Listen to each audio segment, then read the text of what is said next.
Hello colleague, ఇంకొక పాడ్కాస్ట్తో మళ్ళీ వచ్చేసాం. ఈ పాడ్కాస్ట్ ఏంటంటే non banking sector. So banking గురించి అందరికీ ఐడియా ఉంటుంది. బ్యాంకింగ్లో ఏం జాబ్స్ ఉంటాయి, అసలు బ్యాంకింగ్ ప్రాసెస్ ఎలా ఉంటుంది అందరికీ ఎంతో కొంత తెలిసి ఉంటుంది. బట్ ఈ నాన్ బ్యాంకింగ్ సెక్టర్ అంటే ఏంటి, అసలు ఇందులో ఏ టైప్ ఆఫ్ కంపెనీస్ ఉంటాయి, ఏ టైప్ ఆఫ్ జాబ్స్ ఉంటాయి, ఏ టైప్ ఆఫ్ డిపార్ట్మెంట్స్ ఉంటాయి, అసలు ఇందులోకి ఎంటర్ అవ్వాలంటే ఈ క్వాలిఫికేషన్ ఏ ఉండాలి, లేదంటే ఇంటర్వ్యూ ప్రాసెస్ ఎలా ఉంటుంది, ఒకవేళ నాన్ బ్యాంకింగ్లో జాబ్ చేస్తూ బ్యాంకింగ్లోకి షిఫ్ట్ అవ్వచ్చా, లేదంటే గవర్నమెంట్ జాబ్కి షిఫ్ట్ అవ్వచ్చా, ఇలాంటి ప్రతిదీ మనం చాలా డీటెయిల్గా డిస్కస్ చేసాం. సో ఇదంతా చెప్పడానికి మనకి ఎంతో ప్రొఫెషనల్ ఎక్స్పీరియన్స్ ఉన్న హరికుమార్ అని చెప్పి నాన్ బ్యాంకింగ్ సెక్టర్ నుంచి మనం తీసుకొచ్చి ప్రతి క్వశ్చన్ డీటెయిల్గా అడగడం జరిగింది. సో మీరు లాస్ట్ వరకు ఖచ్చితంగా చూడండి. ఒకవేళ మీకు ఇంకేమైనా క్వశ్చన్స్ మిస్ అయ్యి ఉంటే కనుక కమెంట్ చేయండి, నేను కనుక్కొని మీకు చెప్తాను. లేదంటే కనుక హరికుమార్తో మీకు 1-to-1 అరేంజ్ చేస్తాను. మీరే మీ క్వశ్చన్స్ని డైరెక్ట్గా హరికుమార్తో క్లారిఫికేషన్ తెచ్చుకోవచ్చు. Let's go to the video.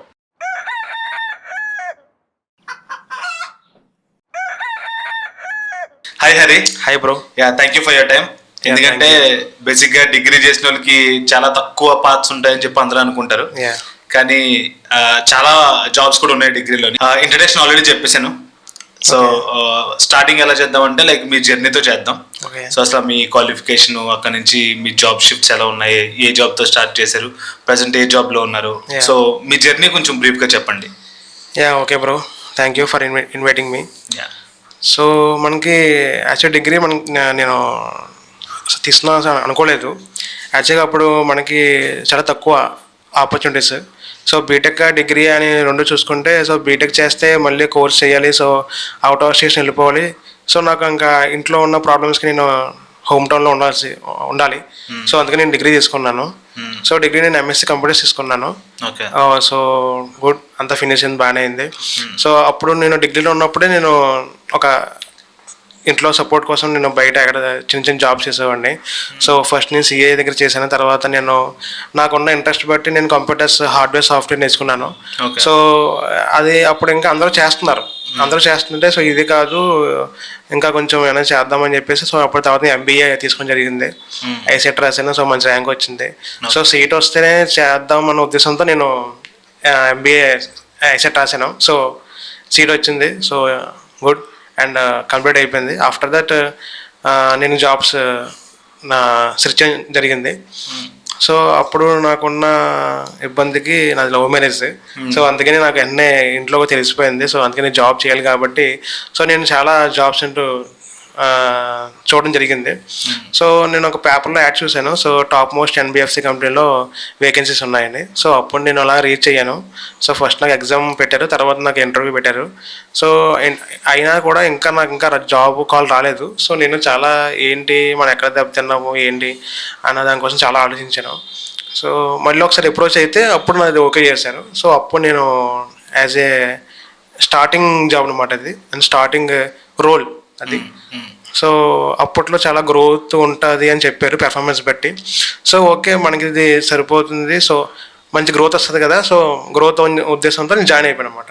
So ఇప్పుడు after 6 years so I'm as a manager grade. So total full happy. Top most NBFC company, ఇంకా గ్రోత్ కూడా అవ్వచ్చు. సో స్టార్ట్ అయినప్పుడు కూడా నాకు అసలు ఎలా ఉంటుంది ఏంటి నాకు చాలా భయంగా ఉండేది. సో నాకు అసలు కౌంట్ లెక్కలు కానీ నాకు రాదు ఫ్రీగా ఓపెన్గా మాడుకుంటే. సో అప్పుడు నేను నేర్చుకున్నాను. తర్వాత స్టెప్ బై స్టెప్ నేను అంతలాగా ఎదిగాను. సో అది నా జర్నీ. సో డిగ్రీ చేశానని చెప్పారు కదా, సో డిగ్రీలో ఏం చేశారు? ఎంఎస్సీ మ్యాథమెటిక్సా? No statistics. MSc statistics. Okay, MSc statistics అనేది చాలా statistics, computer science. Computer science కూడా ఇంక్లూడెడ్. సో అది చాలా మంచి కోర్స్ అది. ఎందుకంటే స్టాటిస్టిక్స్ అనేది, అవును స్టాటిస్టిక్స్ చేసి మీరు లెక్కలు రావంటారేంటి? అంటే బేసిక్గా అది ఏదో చదువు అంతే, కానీ ఏంటంటే ఇది వేరు అది వేరు. సో మనకి చదువుకున్న ఇన్ని కూడా లైఫ్లో రావాలని ఏం లేదు కదా, జాబ్లో రావాలని లేదు కదా. సో అందుకని అలా మాట. Okay, so it's very good journey. ఎందుకంటే like started with nothing and ఇప్పుడు మేనేజర్ పొజిషన్లో ఉన్నారంటే it's very good thing. So ఇప్పుడు మీ కెరియర్ లో చూసుకుంటే ఇప్పుడు డిగ్రీ తర్వాత ఎంబీఏ చేశానని చెప్పారు కదా, సో ఈ డిగ్రీకి ఎంబీఏకి మధ్యలో ఏవో జాబ్స్ చేశానని చెప్పారు కదా, సో దాని గురించి కొంచెం చెప్పండి. దాని మధ్యలో నేను సిఏ దగ్గర చేశాను. తర్వాత అది కంప్లీటెడ్గా సిఏ చదివితేనే దానికి యూజ్ ఉంటుంది. మన యూజ్ అంటే ఏముండదు. సో మనకి డబ్బులు అవసరం కాబట్టి మనం వీళ్ళు హెల్ప్ చేసాం అన్నమాట. సో అక్కడ మనకి గ్రోత్ ఉండదు ఉద్దేశంతో మనం అప్పుడున్న ఇంట్రెస్ట్కి సిస్టమ్, కంప్యూటర్, హార్డ్వేర్, సాఫ్ట్వేర్ నేర్చుకున్నాం అన్నమాట. సో అంటే ఇది ఎవర్ గ్రీన్ కదా. సో కంప్యూటర్ అనేది రేపు పొద్దున ఫ్యూచర్లో ఇంకా ప్లస్ ఉంటుంది, సో మైనస్ ఉంటుంది ఉద్దేశంతో మనం నేర్చుకున్నాం. కొంచెం work hardware, software and hardware నేర్చుకున్నాం అన్నమాట. ఓకే. సో హార్డ్వేర్ అంటే ఏమేమి వర్క్ చేసేవారు? హార్డ్వేర్, సాఫ్ట్వేర్ అంటే ఏముండదు, అసెంబ్లీ, డిఎస్ఎంబ్లీ ఉంటుంది, నెట్వర్క్ ఇష్యూస్ ఉంటాయి, సిస్టమ్లో ఏమన్నా ఎర్రర్ వస్తే ఏంటో చూసి అది క్లారిఫై చేయాలి, నెట్వర్క్ రిలేటెడ్ అవి కొన్ని ఫిక్స్ చేయాలి. తర్వాత మనం క్యాటరేజ్ రీఫిల్లింగ్ నేర్చుకున్నాం అన్నమాట. ఓకే. సో అప్పుడు బేసిక్గా నాకు చిన్న చిన్నవి వచ్చినప్పుడు కూడా నేను బయటికి వెళ్ళాను. అప్పుడు ఇది ఎంత తెలియదు ఎవరికి. ఇప్పుడు అంటే రీఫిల్లింగ్ వాళ్ళే చేసేసుకుంటారు ప్రింటర్స్లో కానీ అలా కానీ. అప్పుడు అంతలా ఉండేది కాదు. So it's good thing. But అది ఫ్యూచర్ బాగుంటుంది కదా బేసిక్గా, లైక్ ఈ కంప్యూటర్స్ ఇవన్నీ అంటే.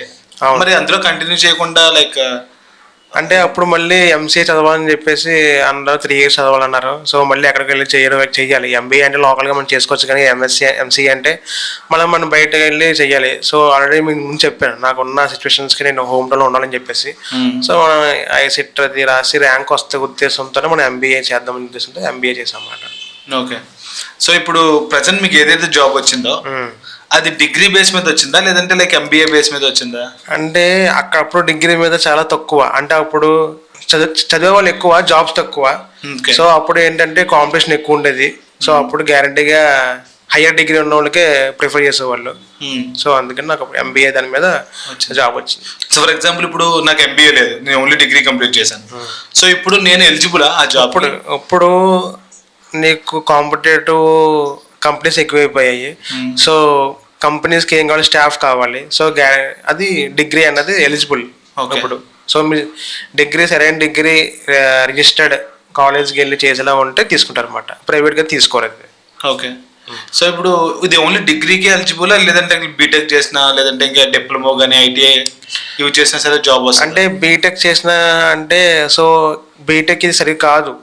సో వాళ్ళ ఫైనాన్షియల్ ప్రాబ్లమ్స్ బట్టి వాళ్ళు ఏదో చేసుకుంటాను అని కంపెనీని రిక్వెస్ట్ చేస్తే తీసుకుంటుందేమో, కానీ యాక్చువల్గా అయితే బీటెక్ ఎలిజిబుల్ కాదు. ఎందుకంటే వాళ్ళకు ఉన్న ఎలిజిబిలిటీకి ఇంకా ఎక్కువ పోస్ట్ లేదా ఎక్కువ జాబ్ వచ్చేది ఉందేమో అని చెప్పేసి వీళ్ళు వెనకడిగేస్తారు అన్నమాట. ఓకే. సో బీటెక్ మామూలుగా అయితే లైక్ ఆపర్చునిటీ చేసుకోవచ్చు ఉంటుంది, చేసుకోవచ్చు. సో ఇప్పుడు నెక్స్ట్ ఏంటంటే మీ జాబ్లో గురించి మాట్లాడుకుందాం. అంటే లైక్ మీ జాబ్ స్టార్ట్ అయినప్పుడు ఏ రోల్తో స్టార్ట్ చేశారు మీరు? నేను స్టార్టింగ్ ఎగ్జిక్యూటివ్ ఉన్న రోల్ని నేను ఫేస్ చేశాను. సో అప్పుడు నాకు పెద్దగా ఏం వచ్చేది కూడా కాదు నాకు. సో అలా హైయర్ అఫీషియల్స్ కూడా నాకు బాగా సపోర్ట్ చేసి, సో మంచి కంపెనీ జాయిన్ అయ్యావు, మంచి గ్రోత్ ఉంటుందని నాకు వెనకాల నుంచి నన్ను పుష్ చేసేవాళ్ళు. సో నేను ఇప్పుడు 6 years అయింది కాబట్టి యాజ్ అ మేనేజర్గా నేను సస్టైనబుల్ అవుతున్నాను. Okay.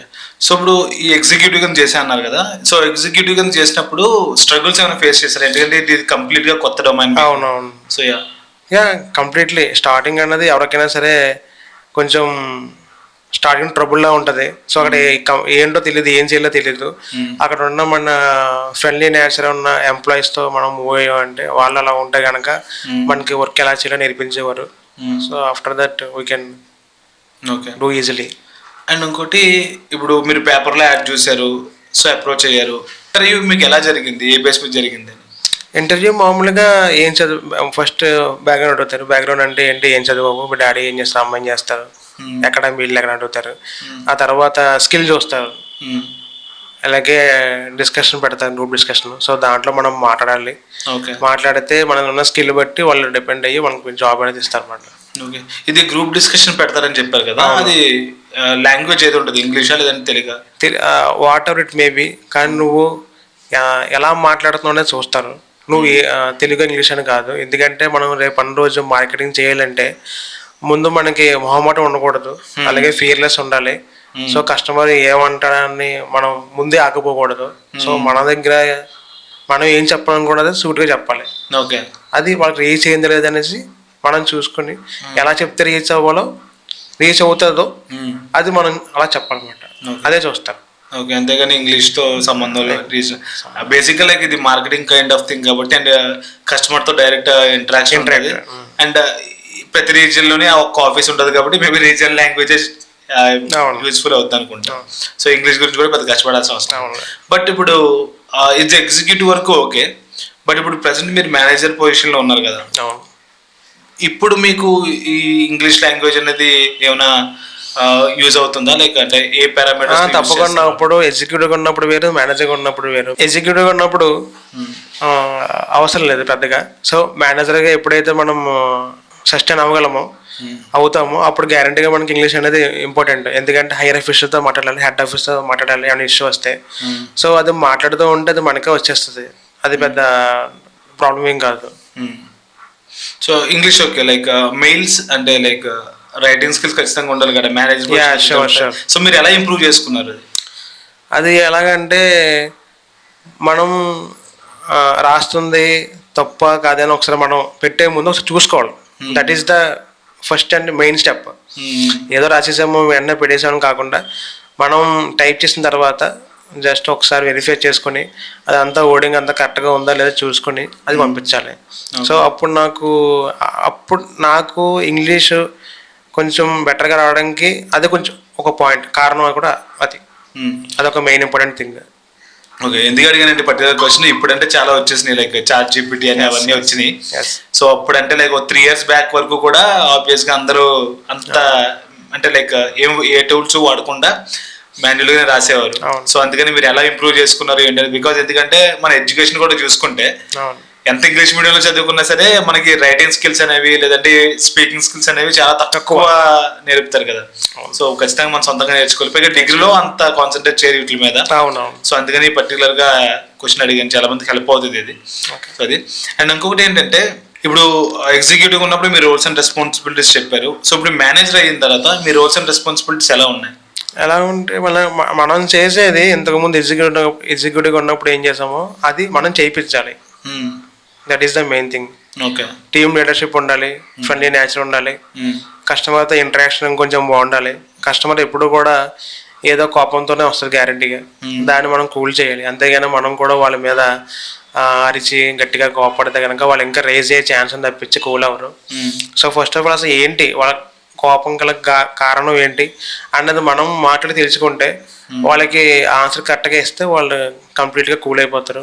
That is the main important thing. అంతేగాని ఏదో కస్టమర్ అరుచుకుంటూ వచ్చని చెప్పేసి మనం కూడా గట్టిగా అరకూడదు ఆఫీస్లో కూడా, అది మనకే బ్యాడ్ అవుతుంది. సో కస్టమర్ అసలు ఎందుకు రియాక్ట్ అవుతున్నారు అలాగని చెప్పేసి మనం ఆ పాయింట్ మనం క్యాచ్ చేయగలిగితే మనం కూల్గా చెప్పచ్చు. ఓకే, ఇప్పుడు మనం ఏదైతే ఈ executive roles and responsibilities, manager roles and responsibilities మాట్లాడుకున్నామో అది ప్రతి బ్యాంకింగ్ ఫైనాన్స్ సెక్టార్లోనే సేమ్ ఉంటాయి roles and responsibilities. Okay, and ఇంకోటి ఏదో చెప్పారు, అది ఒక కీవర్డ్ చెప్పారు, అదొక కీవర్డ్ చెప్పారు కదా, లైక్ NBFC అని చెప్పి. NBFC non banking financial sector. Okay, so అంటే ఇది దీని గురించి ఒకసారి చెప్పండి. అంటే లైక్ బ్యాంకింగ్ సెక్టర్ అంటే ఏంటి? ఇది బ్యాంకింగ్ అని డిపాజిట్లో ఉంటాయి, దీంట్లో డిపాజిట్లోను అంతే, కానీ మిగతా అంతా కూడా ప్రోడక్ట్ అంతా ఒకటే. లోన్స్ ఇవ్వడం కానీ, కస్టమర్తో ఇంట్రెస్ట్ కట్టించుకోవడం కానీ, వాళ్ళకి ఇచ్చే సర్వీస్ కానీ, వాళ్ళకి ఇచ్చే ఇన్సూరెన్సెస్ కానీ అన్నీ మామూలే. ఓకే, అంటే ఇప్పుడు మనకి ఇందులో కూడా బ్యాంకింగ్ నాన్ బ్యాంకింగ్ సెక్టార్లో కూడా మనకి అకౌంట్స్ రిలేటెడ్ ఏమైనా ఉంటాయా? అకౌంట్స్ డిపాజిట్స్ ఏమి ఉండవు అంతే. బ్యాంకింగ్లో డిపాజిట్స్ ఉంటాయి, వాటి మీద ఇంట్రెస్ట్లు ఉంటాయి. ఫర్ ఎగ్జాంపుల్ ఇప్పుడు నాకు బ్యాంకింగ్ సెక్టార్లో కూడా గోల్డ్ లోన్స్, హోమ్ లోన్స్ ఇవన్నీ ఉంటాయి. ఇప్పుడు నాన్ బ్యాంకింగ్ సెక్టార్లో కూడా మనం ఏదైతే మాట్లాడుకున్నాం ప్రెసెంట్, అందులో కూడా ఈ హోమ్ లోన్ అని, గోల్డ్ లోన్ ఇవన్నీ ఉంటాయి కదా. సో దానికి ఈ బ్యాంకింగ్ లో తీసుకుంటానికి ఈ ప్రైవేట్ కంపెనీకి రావడానికి డిఫరెన్సెస్ ఏముంటాయి అసలు? అంటే it's time. So time is most valuable now. So అందుకని బ్యాంకింగ్ వెళ్తే కొంచెం మనకి టైం పట్టే అవకాశం ఉంది. సో నాన్ బ్యాంకింగ్కి వెళ్తే వాళ్ళే కూర్చోమని ఏం కావాలని అడిగి వాళ్ళే ప్రాబ్లమ్స్ ఐడెంటిఫై చేస్తారు. సో బ్యాంకింగ్ అనేది ఏంటంటే యూజువల్గా బ్యాంకింగ్లో జాబ్ చేసే వాళ్ళకి ఎలా ఉంటుందంటే బ్యాంకే కదా, సో సర్వీస్ ఇవ్వాలి కాబట్టి ఇవ్వాలి. సో నాన్ బ్యాంకింగ్ అలా కాదు, మనం వచ్చిన కస్టమర్ని కన్వర్ట్ చేసి ఉంటే అది మనకి కౌంట్ అవుతుంది. రేపు పొద్దున మనకి పెర్ఫార్మెన్స్లో కూడా అది యాడ్ అవుతుంది. ఫ్యూచర్లో ఒక స్టెప్ ముందుకు వెళ్ళడానికి అది మనకి యాడ్ అవుతుంది. ఓకే, సో ఫర్ ఎగ్జాంపుల్ ఇప్పుడు నేను ఉన్నాను, ఒక గోల్డ్ నా దగ్గర కొంత అమౌంట్ గోల్డ్ ఉంది. సో నేను తీసుకెళ్ళి బ్యాంకింగ్లో చేశాను. ఓకే, ఇప్పుడు మీరున్నారు, మీరు దగ్గర కూడా గోల్డ్ ఉంది, మీరు కూడా తీసుకెళ్ళి ఒక నాన్ బ్యాంకింగ్ సెక్టర్లో చేశారు. సో ఇప్పుడు నాకు మీకు ఒకవేళ నాలెడ్జ్ ఉంటే చెప్పండి, లైక్ బ్యాంకింగ్ సెక్టర్లోని ఆబ్వియస్ గా ఉంటుంది, ఎందుకంటే మీ కంపారిజన్స్ బట్టి మీరు మార్కెటింగ్ చేస్తారు కాబట్టి. సో ఇప్పుడు నేను ఫేస్ చేసే అక్కడ సిచ్యువేషన్స్ ఎలా ఉంటాయి, మీరు ఫేస్ చేసే సిచ్యువేషన్స్ ఎలా ఉంటాయి చెప్పండి. అంటే ఫస్ట్ ఆఫ్ ఆల్ మీరు ఏంటంటే షార్ట్ టర్మ్ లాంగ్ టర్మ్ అనేది మీరు ఆలోచించుకోండి. సో షార్ట్ టర్మ్ అయితే మీకు ఎన్బిఎఫ్సి బెటర్, లాంగ్ టర్మ్ అయితే మీకు banking better based on the interest rates. Okay మీకు అలా కాకుండా నాకు వెంటనే 3 monthsలో అమౌంట్ వచ్చేది, 6 monthsలో అమౌంట్ వచ్చేస్తుంది అనుకుంటే కనుక మీరు ఎన్బిఎఫ్సికి వెళ్ళడం బెటర్. సో అక్కడ మీ గోల్డ్కి వాల్యూ తగ్గగల అమౌంట్ అక్కడ ఇస్తారు. సో బ్యాంకింగ్లో ఆర్బీఐ నామ్స్ ప్రకారం 10% డిడక్షన్ గ్యారెంటీగా తీయాలి. సో అక్కడ మీరు కొంచెం అమౌంట్ లాస్ అవుతారు బ్యాంకింగ్లో అయితే. బ్యాంకింగ్లో అయితే అండ్ దిస్ టైం టేకెన్, మీకు అంత త్వరగా పని అవ్వదు, 1 day గ్యారంటీ పడేస్తుంది. అది మనకి ఎన్బిఎఫ్సి అనుకోండి 5 to 10 minutesలో మనకి మీకు చేతిలో అమౌంట్ పెట్టేస్తారు.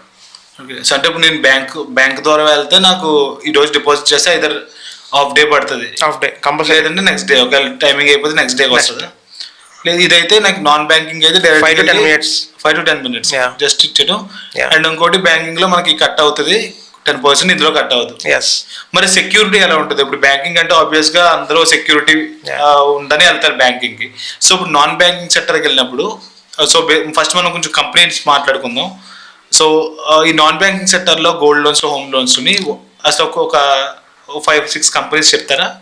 చెప్తాను. మనపురం ఉంది, ఐఎఫ్ఎల్ ఉంది, సిఎస్బి ఉంది, ఫెడ్ బ్యాంక్ ఉంది, అలాగే మైక్రో ఫైనాన్స్ కూడా ఉన్నాయి. సో కమింగ్ టు సేఫ్టీ ఎక్కువ చూస్తారు, ఎందుకంటే రేపు పని రోజు ఏమన్నా పోతే కనుక బయటికి ఇష్యూ అయితే అది కంపెనీ వాల్యూ డ్యామేజ్ అవుద్ది. సో అందుకని సెక్యూరిటీ చాలా గట్టిగా ఉంటుంది ప్రైవేట్లో. అది ఇన్సూరెన్స్ కూడా అలాగే ఉంటుంది. మనకి 1 gram పోయినా సరే గ్యారంటీగా అది మనకి బైబాక్ ఇచ్చేస్తారు ఏమన్నా పోతే కనుక. మనకి బ్యాంకింగ్లో అలా కాదు, మీరు ఎంత పెట్టినా సరే 2 lakhs వరకే ఉంటుంది ఇన్సూరెన్స్ అనేది. అది మీరు ఒకసారి మీకు తెలిసిన వాళ్ళని అడిగి అప్పుడు దాన్ని బట్టి మీరు స్టెప్ తీసుకోవడం మంచిది. Okay, that is good. And ఇంకొకటి ఏంటంటే ఇప్పుడు ఈ బ్యాంకింగ్ గురించి, నాన్ బ్యాంకింగ్ గురించి చూసుకుంటే, ఈ బ్యాంకింగ్లో ఈ జాబ్స్ రోల్స్కి వాటికి, ఈ నాన్ బ్యాంకింగ్లో జాబ్ రోల్స్కి వాటికి డిఫరెన్స్ ఎలా ఉంటుంది? ఇప్పుడు ఏంటంటే ఇంతకుముందు బ్యాంక్ జాబ్ అంటే చాలా వాల్యూ ఉండేది, కానీ ఇప్పుడు ఏంటంటే బ్యాంకింగ్ కూడా కొన్ని ప్రైవేట్ సెక్టర్కి మారిపోతున్నాయి, ఎందుకంటే కాంపిటేటివ్ పెరిగిపోయింది. సో ప్రైవేట్లో ఎలా ఉందో సో ఇప్పుడు కూడా బ్యాంకింగ్లో అలాగే ప్రెజెంట్ అది కామన్గా వచ్చేస్తుంది. సో బ్యాంకింగ్లో ఏంటంటే మీకు గ్రోత్ ఇంకా కొంచెం ఎక్కువ అవకాశం ఉంది. నాన్ బ్యాంకింగ్ ప్రైవేట్ సెక్టార్లో అయితే ఇంకొంచెం కష్టపడాలి బాగా కూడా. ఓకే, ఇప్పుడు ఈ ఎగ్జిక్యూటివ్స్ కానీ లైక్ మేనేజర్స్ కానీ మనకి ఇందులో ఫీల్డ్ వర్క్ ఏమైనా ఉంటుందా? మనం చేయాల్సిందే field work first of all. Okay, first మనం ఫీల్డ్ వర్క్లోకి వెళ్ళి door to door shop house తిరిగి, సో మాది కంపెనీ మాది ఎంత రేట్ ఇస్తుంది, ఎంత రేట్ ఆఫ్ ఇంట్రెస్ట్ ఇస్తుంది, మీ అన్న లోన్స్ ఉంటే రండి, మేము నియర్ బై ఉన్నాము అని చెప్పేసి ముందు వాళ్ళకి తెలియపరచాలి. ఆ తర్వాత వాళ్ళకి ఎప్పుడైనా కావాలితే సడన్గా వాళ్ళకి బ్రెయిన్ స్ట్రైక్ అవుతుంది. సో ఇక్కడ మన దగ్గరలో ఉంది, మోస్ట్ ట్రస్టెడ్ కంపెనీ ఉంది, సో మనం వెళ్తే బాగా రిసీవ్ చేసుకుంటారు, బాగా చేసి పెడతారు అని మన నమ్మకం కలిగించాలి. అదన్నీ కస్టమర్తో మాట్లాడాలి. సో మార్కెటింగ్ అనేది మెయిన్ ఇంపార్టెంట్ కీ రోల్. అంటే ఇప్పుడు మేనేజర్ కైండ్ ఆఫ్ రోల్ ఉన్నా సరే మార్కెటింగ్ చేయాలి. Yeah sure. అవునా? ఓకే. యా అది ఇంకా మనం డెవలప్ చేసుకుంటూనే ఉండాలి. అది మధ్యలో మనం ఏదో ఆగిపోవడం కంటూ ఏమీ లేదు. ఒక పక్కన టీమ్ లీడ్ చేసుకుంటూ ఒక పక్కన మనం హై వాల్యూ కస్టమర్స్ని కలవాలి. అంటే ఇప్పుడు ఏమన్నా బిజినెస్ పర్సన్స్ కానీ హౌసింగ్ కన్స్ట్రక్షన్ పర్సన్స్ కానీ కలిసి ఇలా మీకు ఎప్పుడైనా సరే మీరు ఇన్వెస్ట్మెంట్ చేస్తూ ఉంటారు కాబట్టి మీకు ఎప్పుడైనా లిక్విడిటీ కింద కావాలంటే మా దగ్గర రండి, మేము చేసి పెడతాము తప్పకుండా అని చెప్పేసి మనం ఒక ఇన్సూరెన్స్ ఇస్తే కనుక ఆయనకి, సో తప్పకుండా ఆ పర్సన్ మన దగ్గరికి వచ్చే అవకాశం ఛాన్స్ ఉందన్నమాట. ఓకే. అండ్ ఇంకొకటి ఇప్పుడు మార్కెటింగ్ గురించి దాని గురించి మాట్లాడుకున్నాం కాబట్టి ప్రతి మార్కెటింగ్లోని ఇంత టార్గెట్స్ ఉంటాయి. అవును. సో అలాగా ఇప్పుడు ఎగ్జిక్యూటివ్ అంటే కామన్ టార్గెట్స్ ఆబ్వియస్ గా, ఇప్పుడు ఈ మేనేజర్ కూడా టార్గెట్స్ ఉంటాయా? యా అది ఏంటంటే ఎంతని ఇచ్చేస్తారు. సో మీ టీం అంతా కలిపి ఇంత చేయాలని చెప్తారు. సో అది మీరు ఎప్పుడు కూడా ఏంటంటే ఒకళ్ళే తీసుకుంటే బర్డెన్గా ఉంటుంది. సో అది మీరు పర్సన్ టు పర్సన్ డివైడ్ చేసినప్పుడు మీకు కొంచెం బర్డెన్ తగ్గుతుంది. సో అది మీరు మీ టీంతో ఫ్రెండ్లీ నేచర్గా ఉండి అది వాళ్ళకి అర్థమయ్యే రీతిలో మీరు ఎక్స్ప్లెయిన్ చేస్తే కనుక మీరు కంపల్సరీగా మీ టార్గెట్ని రీచ్ అవుతారు. ఓకే. సో ఫర్ ఎగ్జాంపుల్ ఇప్పుడు మనకి కొంత టార్గెట్ అంటూ ఉంది. సో ఎవ్రీ మంత్ అది రీచ్ అవుతుంది అని లేదు. సో రీచ్ అవ్వని పక్షంలో సో ఎట్లాంటి రీచ్ అవ్వని పరిస్థితుల్లో ముందు ఎగ్జిక్యూటివ్ ఎంప్లాయీని పిలుస్తారు. ఏంటి నీ ప్రాబ్లం ఏంటి, ఎక్కడ నువ్వు బ్యాక్లాగ్ అయ్యావు, ఎక్కడ నువ్వు వెనకబడ్డావు అని చెప్పేసి. సో ముందు వాడితో మాట్లాడిన తర్వాత వాడికి కొన్ని బూస్టప్ ఇస్తారు. సో ఇలా చేసుకుని వెళ్తున్నావు కాబట్టి నువ్వు ఇలా అవ్వట్లేదు, సో ఈ ప్లాన్ ప్రకారంగా వెళ్ళు అని చెప్పేసి మనం అడుగు ప్లాన్ బి చూపించాలి. సో అప్పుడు గ్యారంటీగా మనోడు సక్సెస్ అవుతాడు. Okay, that is good. And ఇంకోటి ఏంటంటే ఇప్పుడు టార్గెట్స్ ఉంటే ఖచ్చితంగా ఎంకరేజ్మెంట్ కోసం ఏదో ఒకటి ఉంటుంది కదా, లైక్ ఇన్సెంటివ్స్ ఉంటాయి, ట్రిప్స్ ఉంటాయి, అన్నీ ఉంటాయి. ఓకే. సో అవన్నీ కూడా అన్ని కంపెనీస్లోనే ఉంటాయి. సో అది ఎలిజిబుల్ అయితే నీకు ఆ కంపెనీలో దీనికి ఎలిజిబుల్ అయ్యాను అని చెప్పేసి రేపు పొద్దున్న నీకు ఏదైతే స్టెప్ ప్రమోషన్లో ఉందో అది మీకు యాడ్ అవుతుంది. సో ఇప్పుడు దాకా లైక్ మీ జర్నీ గురించి మాట్లాడుకున్నాం. సో ఇప్పుడు లైక్ ఒక 1 by 1 క్వశ్చన్స్ అడుగుతాను.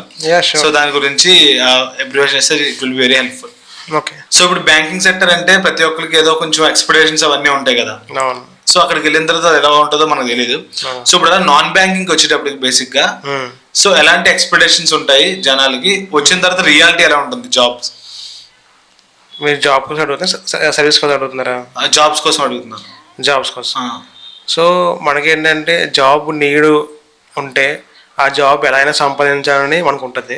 సో వన్స్ జాబ్ వచ్చిన తర్వాత కంపెనీ ఏంటి, అసలు పాలసీ ఏంటి, ఏం చేస్తే గ్రోత్ వస్తుంది, ఏం చేయకూడదు అని ముందు మనం అడిగి తెలుసుకోవాలి. సో చాలామంది ఏంటంటే తెలుసుకోకుండా ఏదో చేద్దాం అనుకుంటారు, కానీ ఫస్ట్ మనం పైన చెప్పింది జాగ్రత్తగా విని అలాగే మనకి కంపెనీ పాలసీ ఏంటో చూసుకొని ఆ తర్వాత మనం స్టెప్ బై స్టెప్ దాని ప్రకారంగా ప్లాన్ చేసుకుంటే ఖచ్చితంగా అది మనకి బాగుంటుంది.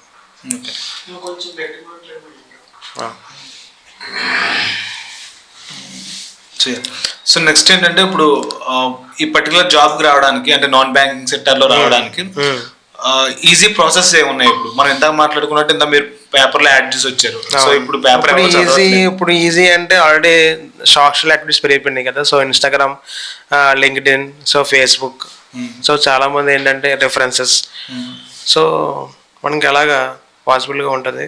ఓకే. సో ఇప్పుడు మీరు జాయిన్ అయినప్పటికి ఇప్పటికి ఇంటర్వ్యూ ప్యాటర్న్ ఎలా ఏమైనా మారిందా? ప్రెసెంట్ ఇంటర్వ్యూ ప్యాటర్న్ ఎలా నడుస్తుంది?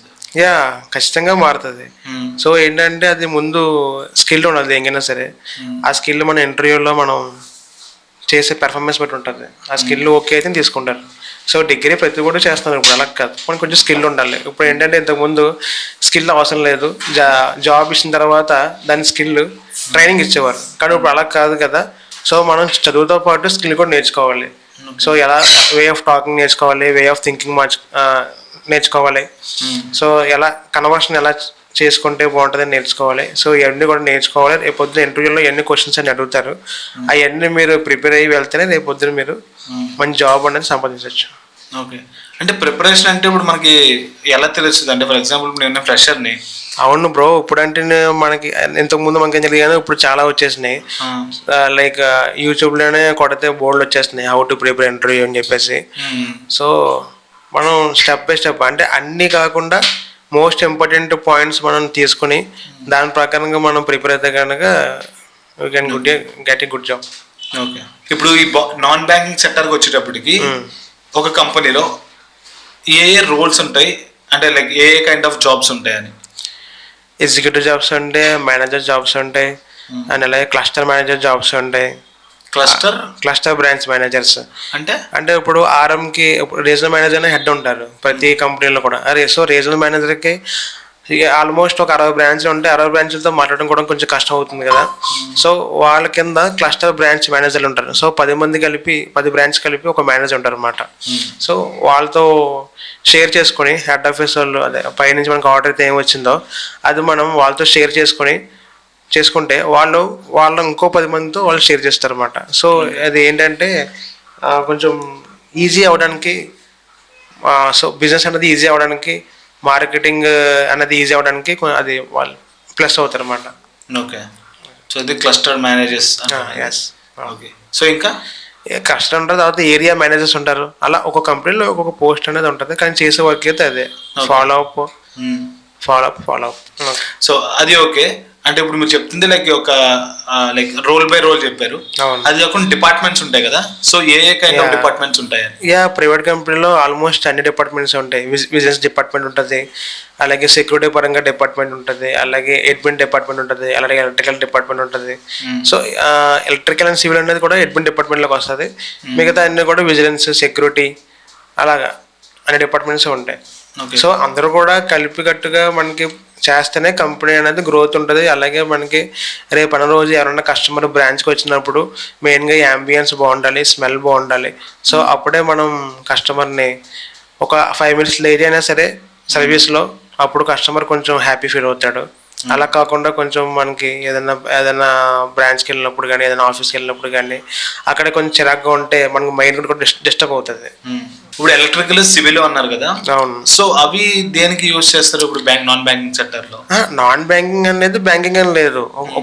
ఫర్ సపోజ్ మీరు కంపెనీ పెట్టారు, కంపెనీ పెట్టినప్పుడు మీరే ఏదైనా వర్క్ చేసుకుంటారు. వర్క్ కావాల్సింది ఏంటి? సివిల్ కావాలి, ఎలక్ట్రికల్ కావాలి. సో ఏమన్నా గమ్మున మీకు ఏమన్నా వర్క్ చేసే సమయంలో ఒక పవర్ కట్ అయినా, లేదంటే ఒక యూపీఎస్ బ్యాకప్ పోయినా, ఏం పోయినా సరే అది మీకు తెలియదు కదా. సో మీది వేరు కదా. సో అందుకని ప్రతి కంపెనీ కూడా వాళ్ళిద్దరిని గ్యారంటీగా హైర్ చేసుకుంటుంది. హైర్ చేసుకుని వాళ్ళకి ఎంత శాలరీ ఫిక్స్ చేసి ఏమొచ్చినా సరే, ప్రాబ్లం ఏమొచ్చినా సరే వాళ్ళు చూసుకుంటారు. సో ప్రతి డిపార్ట్మెంట్, ప్రతి కంపెనీకి కూడా ఆ రెండు చాలా కీ రోల్స్. ఓకే. సో ఇది ఓకే. లైక్ సివిల్ ఏ పరంగా యూజ్ అవుతుంది అని? సివిల్ ఏ పరంగా యూజ్ అవుతారు అంటే, పొద్దున్న ఫర్ సపోజ్ సీలింగ్ ఏమైనా పడిపోయింది కింద, లేకపోతే ఏమన్నా బ్రేకేజ్ వస్తున్నాయి వాల్స్, లేదంటే ఎక్కడైనా వాటర్ లీక్ అవుతుంది, ఏదైనా మీదైనా డోర్ ఏదో ఊడిపోయింది, అది మీకు తెలియదు కదా. సో సివిల్ పరంగా అది కూడా మీకు హెల్ప్ఫుల్గా ఉంటుంది. ఓకే. అంటే నేను ఎందుకు పర్టికులర్గా అడుగుతున్నానంటే, ఇప్పుడు ఎలక్ట్రికల్ అంటే అర్థం చేసుకోగలను, ఎందుకంటే పవర్ కట్స్ అనేది లేదండి. ఈ ఎలక్ట్రికల్ సంబంధించి బేసిక్గా మనకి ఏదో ఒకటి వస్తుంటుంది, వీక్లీ వన్స్ లేదా డైలీ వన్స్ వస్తుంటుంది. బట్ సివిల్ మీరు ఏదైతే చెప్పారో లైక్ ఇవన్నీ అంత ఫ్రీక్వెంట్గా ఉండవు కదా. అప్పుడు ఒక పర్సన్ రిక్రూట్ చేసుకుంటే అతని అంటే ప్రతిరోజు వర్క్ ఉంటుంది కదా, అతన్ని లైక్ ఎలా యూజ్ చేస్తారని, అంటే డిఫరెంట్ బ్రాంచెస్ కి పంపించి చేస్తారా? అంతే కదా. ఇప్పుడు తీసుకున్నప్పుడు ఏం కూర్చోబెట్టరు కదా. సో వాళ్ళకి సబ్ బ్రాంచెస్ ఉంటాయి, బ్రాంచెస్ ఎక్కువ ఉంటాయి. సో బ్రాంచెస్ ప్రతిదీ గ్యారంటీకి ఏదో ప్రాబ్లం వస్తూనే ఉంటుంది. అదంతా మీరు వెళ్ళి డీల్ చేయాలంటే కష్టం కదా. సో అందుకనేసి అదంతా వాళ్ళు చూసుకుంటారు. ఓకే. అండ్ ఒకటి పర్టికులర్గా ఈ ఎలక్ట్రికల్ కానీ లేదంటే లైక్ ఈ సివిల్ కానీ వాళ్ళ క్వాలిఫికేషన్ ఎలా చూస్తారు? అంటే బీటెక్ లేదంటే లైక్ ఐటీఐ? డిప్లొమా చూస్తారు, at the same time BTech చూస్తారు, at the same time experience కూడా చూస్తారు. ఎంతవరకు వర్క్ వచ్చు ఉన్నది అని చెప్పేసి వాళ్ళ ఇంటర్వ్యూలో వాళ్ళది క్యాచ్ చేసుకుని తీసుకుంటారు. నెక్స్ట్ ప్యాకేజెస్కి వస్తే, సో ఏ రోల్కి ఎలా ప్యాకేజెస్ ఉంటుంది, ఏ ఎక్స్పీరియన్స్కి ఎలా ఎంత ప్యాకేజ్ ఉంటుంది అని చెప్పి కొంచెం చెప్తారా? అంటే it based up on the roles and experience. So ఇప్పుడు ఎగ్జిక్యూటివ్గా అయితే ఇంచుమించుగా ఒక 13 to 18 అలా ఉండొచ్చు. తర్వాత మేనేజర్గా అయితే 25 to 30 ఉండొచ్చు. ఆ తర్వాత ఏంటంటే ఎక్స్పీరియన్స్ బట్టి, ఇప్పుడు ఫ్రెషర్ వేరు, ఎక్స్పీరియన్స్ వేరు కదా. సో ఎక్స్పీరియన్స్ బట్టి based as per company norms ప్రకారం అది వాళ్ళు డిసైడ్ చేస్తారు. అండ్ దాంట్లో మెయిన్గా ఏంటంటే గ్రేడింగ్ కూడా ఉంటుంది. సో గ్రేడ్ అది ఏంటంటే మీ పెర్ఫార్మెన్స్ బట్టి ఆ గ్రేడ్ ప్రమోషన్ అనేది ఉంటుంది అన్నమాట. సో గ్రేడ్ బట్టి రేపు పొద్దున్న మీకు ఇన్సెంటివ్ కానీ, లేకపోతే ఏదైనా శాలరీ ఇంక్రిమెంట్ కానీ అది మీకు జరుగుతుంది. సో మీరు ఎప్పుడైనా సరే ఏదన్నా జాబ్కి వెళ్ళినప్పుడు అక్కడ అడగండి. సో డెసిగ్నేషన్ ఏంటి, నా గ్రేడ్ ఏంటి అనేది మీరు ఖచ్చితంగా అడగాలి. దాన్ని బట్టి మీరు స్టెప్ తీసుకోవడం మంచిది. ఓకే, అది నా ఒపీనియన్ అనమాట. ఈ సేమ్ ఈ గ్రేడింగ్ ఇది కూడా లైక్ కంపెనీ టు కంపెనీ వేరే ఉంటుందా, లేదంటే అన్ని కంపెనీల్లో కూడా సేమ్ గ్రేడింగ్ అనేది గ్యారంటీగా ఉంటుంది. సో అది మీరు ఏంటి అన్నది ఒకసారి మీ హెచ్ఆర్ని కంపల్సరీగా అడిగి తెలుసుకొని రేపు అన్న రోజు గ్రేడ్ స్టెప్ ఎలాగా ఏం చేస్తే వస్తుందో కూడా మీకు కనుక్కొని జాయిన్ అవ్వడం మంచిది. ఓకే. సో ఇప్పుడు మీకున్న నాలెడ్జ్తో కొంచెం షేర్ చేయండి. ఫర్ ఎగ్జాంపుల్ ఇప్పుడు నేను గ్రేడ్ అంటే నథింగ్ బట్ లెవెల్ కదా, level 1, level 2 like that. So for example ఇప్పుడు నేను జాయిన్ అయ్యాను, 3 years 4 years ఎక్స్పీరియన్స్ ఆల్రెడీ ఒక కంపెనీలో గెయిన్ చేశాను, నాది ఇంకా గ్రేడ్ 1 ఉంది. ఇప్పుడు నేను అప్గ్రేడ్ చేసుకోవాలంటే లెవెల్ 2కి ఆర్ గ్రేడ్ 2కి, సో కేటగిరీస్ ఎలా ఉంటాయి? కేటగిరీస్ అంటే అసిస్టెంట్ మేనేజర్ 1 ఉంటారు, 2 ఉంటారు, ఆ 2 తర్వాత బిఎం 1, 2, 3 తర్వాత చీఫ్ మేనేజర్, సీనియర్ మేనేజర్ అలా ఉంటుంది. గ్రేడ్ ప్రమోషన్ అనేది ఇటు purely based on your performance only. మీరు ఎంత బాగా పెర్ఫార్మెన్స్ చేస్తే అంత బాగా మీకు గ్రేడ్ అనేది ప్రమోషన్ అనేది గ్యారంటీగా వస్తుంది. సో ప్రతి కంపెనీలో కూడా 2 ఇయర్స్కి 3 ఇయర్స్ గ్యారంటీగా హైక్ అనేది ఉంటుంది, తర్వాత ప్రమోషన్ ఉంటుంది. సో అది మీరు ముందు ప్లాన్ చేసుకుని ఎలిజిబిలిటీ మీరు అనేది ముందు పాస్ అవ్వాలి. సో మీ పెర్ఫార్మెన్స్ అయితే బాగుండాలి, దాన్ని బట్టి మీరు చూస్ అనేది గ్రేడ్ ప్రమోషన్ కానీ డెసిగ్నేషన్ ప్రమోషన్ కానీ ఉంటుంది అన్నమాట. ఓకే, నెక్స్ట్ ఇప్పుడు మీరు ఆల్రెడీ హైక్స్ గురించి చెప్పారు కాబట్టి, సో ఇప్పుడు ఈ హైక్స్ ఎలా ఉంటాయి అంటే ఇప్పుడు కొన్ని కంపెనీస్ చూసుకుంటే 3% హైక్ ఇస్తారు ఇయర్కి, కొన్ని కంపెనీస్ చూసుకుంటే లైక్ 5%, కొన్ని 10%. సో అలా ఉంటుంది కదా, అంటే బేస్డ్ ఆన్ ద రేటింగ్ కూడా, మనకు వచ్చిన రేటింగ్ కూడా. సో ఫర్ ఎగ్జాంపుల్ ఒక పర్సన్కి 4 అంటే అవుట్ ఆఫ్ 5 చూసుకుంటే 4 to 5 రేటింగ్ వచ్చింది, సో మంచి ఎక్స్పీరియన్స్ ఉంది, సో ఎంత పర్సంటేజెస్ రావచ్చు అని? Percentages also depends upon grade and designations. Okay అంటే ఇప్పుడు మీరు ఒక కంపెనీ చేసుకుందాం, సమ్ కంపెనీ. సో దాంట్లో ఒక కంపెనీలో పెర్ఫార్మెన్స్ స్కోర్ కార్డ్ ఉంటుంది. సో మనకి చిన్నప్పుడు ప్రోగ్రెస్ రిపోర్ట్ ఎలాగో, సో ఇప్పుడు అలాగా పెర్ఫార్మెన్స్ స్కోర్ కార్డ్ అలాగా మీరు ప్రతిదీ చేసే బిజినెస్ అన్నీ కూడా దాంట్లో కౌంట్ అవుతూ ఉంటుంది, మీ దాంట్లో యాడ్ అవుతూ ఉంటుంది. సో అది ఎలిజిబిలిటీ 70% ఎక్కువ ఉంటే కనుక అది క్వార్టర్గా తీసుకుంటారు యావరేజ్గా. అది మీకు బాగుంటే కనుక గ్రేడ్ ప్రమోషన్ ఉంటుంది. అండ్ హైక్స్ కూడా and depends upon grade. Company కూడా ఆ గ్రేడ్ బట్టే హైక్స్ ఇంక్రిమెంట్ అనేది ఉంటుంది అన్నమాట. అంటే ఎంత పర్సంటేజ్ ఉండొచ్చు? 10 to 15% గ్యారంటీగా అనేది హైక్ అనేది ప్రతి కంపెనీలో కూడా ఉంటుంది. సో ఇప్పుడు మనం పర్టికులర్గా ఈ నాన్ బ్యాంకింగ్ సెక్టార్ గురించి మాట్లాడుకుంటున్నాం కాబట్టి, సో ఇప్పుడు బ్యాంకింగ్కి నాన్ బ్యాంకింగ్కి చూసుకుంటే ఈ ఫెసిలిటీస్ ఎలా ఉంటాయి? లైక్ హెల్త్ ఇన్సూరెన్స్ కానీ, లేదంటే లైక్ శాలరీస్ పరంగా, లేదంటే లైక్ ఇంకేమైనా? Okay, good. అదేంటంటే ఇప్పుడు ఎన్బిఎఫ్సి బ్యాంకింగ్ అనేది పక్కన పెట్టండి, ఎవరైనా చేసేది హ్యూమనే కదా. సో చేసేది సో లేబర్ డిపార్ట్మెంట్ అని ఉంటుంది కదా. సో వాళ్ళ అండర్లోకి వస్తాము. సో వాళ్ళు ఎంత అనేది వాళ్ళు ఆల్రెడీ కొంచెం మ్యాండేటరీ చేశారు. సో కొంతమందికి ఈఎస్ఐ ఉంటుంది, కొంతమందికి మెడిక్లెయిమ్ ఉంటుంది, కొంతమందికి వేరే రకంగా ఉంటుంది. సో అది ఏంటంటే కంపెనీ తీసుకునే దాన్ని బట్టి ఉంటుంది అన్నమాట. సో ఒక కంపెనీ ఒక దాంతో టై అయిపోయి ఉంటుంది, హెల్త్ ఇన్సూరెన్స్ కానీ ఏదైనా సరే. సో అది కూడా మీరు అడిగి తెలుసుకోవచ్చు. సో నేను ఒక కంపెనీకి వెళ్తున్నానంటే ఆ కంపెనీ నాకు బెనిఫిట్స్ ఏమి ఇస్తుంది, అలాగే నాకు ఫ్యామిలీకి ఇస్తుందా, నా ఒక్కడికే ఇస్తుందా అన్నది కూడా మీరు ఒకసారి ఆలోచించుకోవాలి. ఓకే. సో ఇంకొకటి ఏంటంటే ఇప్పుడు బ్యాంకింగ్లో మా ఫ్రెండ్ ఒకటి చేస్తున్నాడు. ఓకే. సో అతను ఏంటంటే లైక్ హోమ్ లోన్ తీసుకున్నారు. అతనికి బేసిక్గా నాకు ఇప్పుడు ఫర్ ఎగ్జాంపుల్ ఒక 9% అనుకుందాం. ఓకే, రేట్ ఆఫ్ ఇంట్రెస్ట్ నాకు 9% పడింది. బట్ అతను ఆల్రెడీ బ్యాంకింగ్ సెక్టర్లో వర్క్ చేస్తున్నారు. హోమ్ లోన్ తీసుకుంటే అతనికి నాకన్నా చాలా తక్కువ పడింది ఇంట్రెస్ట్ రేట్. సో అలాగా that one also good point. ఎందుకంటే ఆ నాన్ బ్యాంకింగ్ లో అయితే మీకు అలా ఏమి ఉండదు, బ్యాంకింగ్ లో అయితే మీకు గ్యారంటీగా సబ్సిడీ అనేది ఇస్తుంది కంపెనీ. సో కంపల్సరీగా బయటకి ఇచ్చే రేటు కన్నా మీకు కొంచెం తక్కువకి ఇవ్వచ్చు. ఓకే. ఇప్పుడు కంపెనీ షిఫ్ట్ అయినప్పుడు మనకి ఇంత పర్సెంటేజ్ అంటూ ఎక్స్పెక్ట్ చేస్తాం కదా. ఇప్పుడు సాఫ్ట్వేర్ లో అయితే మినిమం 30%, 40% ఉంటుంది. సో అలాగే ఇప్పుడు నాన్ బ్యాంకింగ్ సెక్టార్లోని ఏదైనా రోల్ అవ్వండి, జనరలైజ్ చేసి చెప్పండి, ఇక్కడ నుంచి వేరే కంపెనీకి షిఫ్ట్ అవుతున్నప్పుడు సో ఈ శాలరీ పర్సెంటేజ్ ఎంతవరకు మనకు పెరగచ్చు? అంటే it purely based on your experience.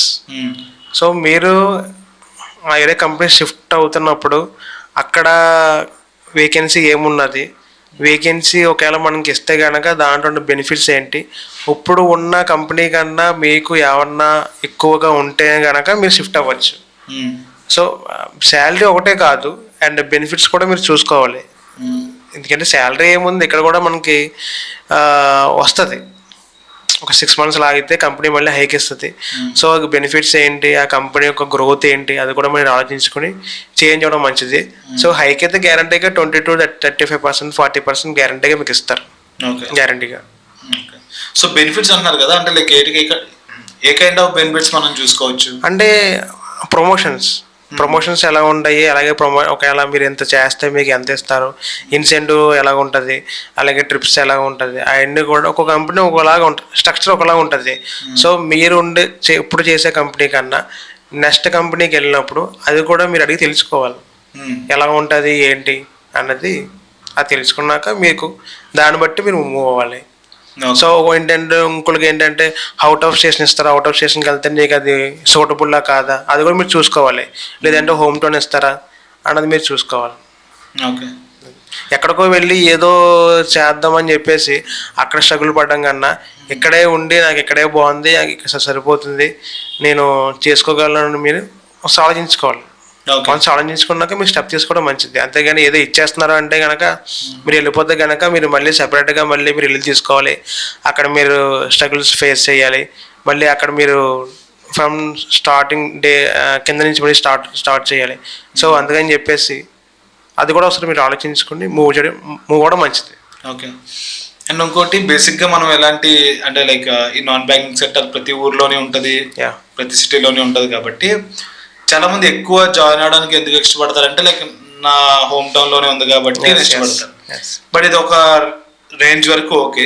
ఎప్పుడైతే మనం ఒక ఈ ఏరియా మేనేజర్ లేదంటే రీజనల్ మేనేజర్ అయ్యాము, సో అప్పుడు మనకి మన అండర్లో చాలా బ్రాంచెస్ ఉంటాయి కాబట్టి అప్పుడు వర్క్ లొకేషన్స్ ఏమైనా చేంజ్ అవుతాయా? కంపల్సరీగా చేంజ్ చేస్తారు. ఎందుకంటే అదే అక్కడే వేకెన్సీ అది కూడా లక్ మీద బేస్ అయి ఉంటుంది. అక్కడ వేకెన్సీ ఉంటే మీకు ఇస్తారు, లేకపోతే లేదు. సో గ్యారంటీగా మీరు కంపెనీలో ఎదగాలనుకుంటే కనుక అది మీరు టేకప్ చేయాల్సిందే. Okay. ఛాలెంజ్నే. Okay.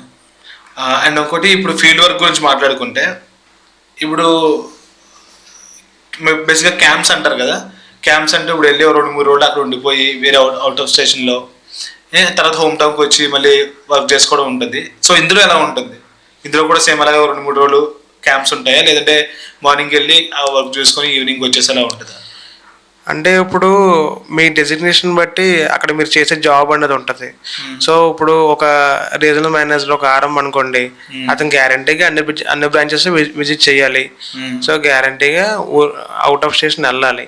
Out of station వెళ్ళి దాని ప్రకారం ప్లాన్ చేసుకుని అక్కడ ఎలా ఉందో తెలుసుకుని స్టాఫ్తో ఇంటరాక్ట్ అయ్యి వాళ్ళకి కష్ట నష్టాలు ఏంటో చూసుకుని వాళ్ళకి సపోర్ట్గా ఉండి వాళ్ళు ఉంటే వాళ్ళు బాగా చేస్తారు business. So based on the roles. Okay. ఇప్పుడు చూసుకుంటే మనకి ఇండస్ట్రీస్ లేదంటే సాఫ్ట్వేర్ కంపెనీస్ అవన్నీ చూసుకుంటే మనకి 24 hours రన్ అవుతాయి, లైక్ 3 shifts ఉంటాయి. సో అలాగే ఇప్పుడు ఈ నాన్ బ్యాంకింగ్ సెక్టర్లోని మనకి షిఫ్ట్స్ ఎలా ఉంటాయి? ఒకటే షిఫ్ట్ ఉంటుంది. ఓకే. కానీ కంపెనీ ఇచ్చిన టైం ప్రకారం నువ్వు వర్క్ చేయాలంటే కనుక నువ్వు గ్యారంటీగా అది డెవలప్మెంట్ అవ్వవు అండ్ హైయర్ స్టెప్కి వెళ్ళలేవు. సో అది మనం చెప్పలేం. ఒకసారి మనం ఆఫీస్కి వచ్చామంటే ఆఫీస్ వర్క్ ఏంటి, కస్టమర్ ఎప్పుడు రమ్మంటారో ఏంటో అదంతా కూడా కస్టమర్ని టైం బట్టి మన టైం మరలు కానీ మన టైం బట్టి అది మనం మూవ్ అవ్వాలన్నమాట. సో యాక్చువల్గా ఏంటంటే 9 to 8 hours అనేది లేబర్ డిపార్ట్మెంట్ అనేది కంపల్సరీ. సో ఇంచుమించుగా 10 to 11 hours అలా అవుతుంది గ్యారంటీగా ఒక రోజు. డైలీ అవ్వకపోవచ్చు కానీ ఏంటంటే బేస్ ఆన్ రిక్వైర్మెంట్స్. మీరు కస్టమర్ అపాయింట్మెంట్ ఇచ్చిన ఖచ్చితంగా ఆ రోజు కస్టమర్ని కలవాల్సిందే అపాయింట్మెంట్ ప్రకారం, లేదంటే కస్టమర్ మీకు లూజ్ అయిపోతాడు. అది అతను మళ్ళీ వేరే కంపెనీకి వెళ్ళే అవకాశం ఉందన్నమాట. ఓకే. బేసిక్గా లైక్ ఈ నాన్ బ్యాంకింగ్ సెక్టర్ లేదంటే మార్కెటింగ్ సెక్టర్ ఏదైనా సరే కస్టమర్ అనేది మనకు చాలా ఇంపార్టెంట్. కమిట్మెంట్ చాలా ఇంపార్టెంట్ ఉన్న చేసే జాబ్లో.